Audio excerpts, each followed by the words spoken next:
Images. Images are very important when creating a website. An image or gallery of images personalizes your site. It adds personality and allows people to differentiate your website from the one they were just on. This is what an image tag looks like. Again, because we write no content inside an image, it uses the one tag. It does not use a closing tag. Very similar to our line break, which is BR, or a horizontal rule, which is HR. To link to an image, which is how we show an image, is by linking to an uploaded image that's already on the internet. We use the sourced attribute. Here's an example. We open it up with our image. The attribute is src, source, and our value is the direct link to the image. Now this will show up exactly like this. With images, we can also add borders. It's very simple. All we do is add the border attribute. And this is how we do it. We have our image, our source, which will show you this image here. And we set border to 3, which is a 3-pixel border all the way around it. We can also set the width and height of an image. Along with adding or removing a border around an image, we can physically change the image's width and height using the width and height attributes.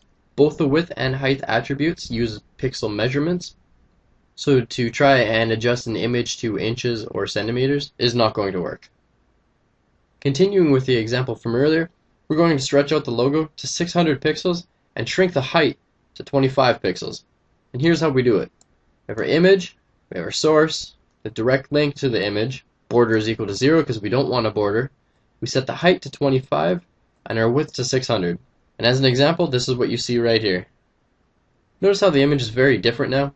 It's twice as long as it normally is and 1/4 the height. If we want to make an image bigger or smaller and keep it proportional, then we only set one of the attributes, either the height or the width.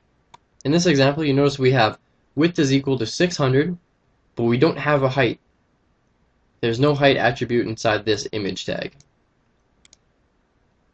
As our second image, we have height is equal to 25, but we do not have a width. And this is what it looks like. Our first image, width is equal to 600. We doubled the width that it naturally is. It was naturally 300 by 100. So now that the width is 600, the height is going to be 200.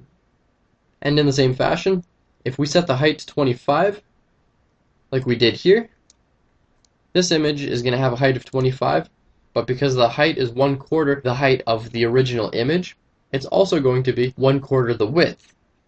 So if we set only one of the height or width attributes, then the browser will automatically adjust the image for you. Next we have an alternate name. It is highly recommended that you always use an alternate name, and this is what it is.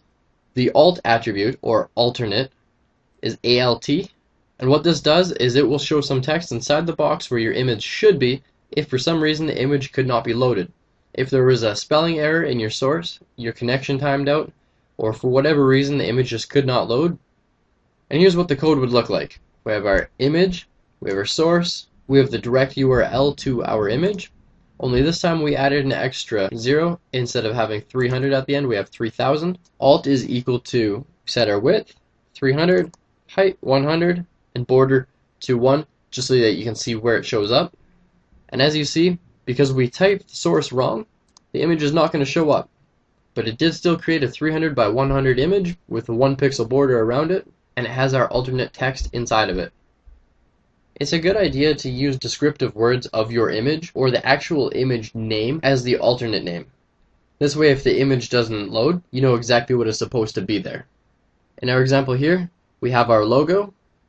We don't actually see it, but we know it's supposed to be a logo there.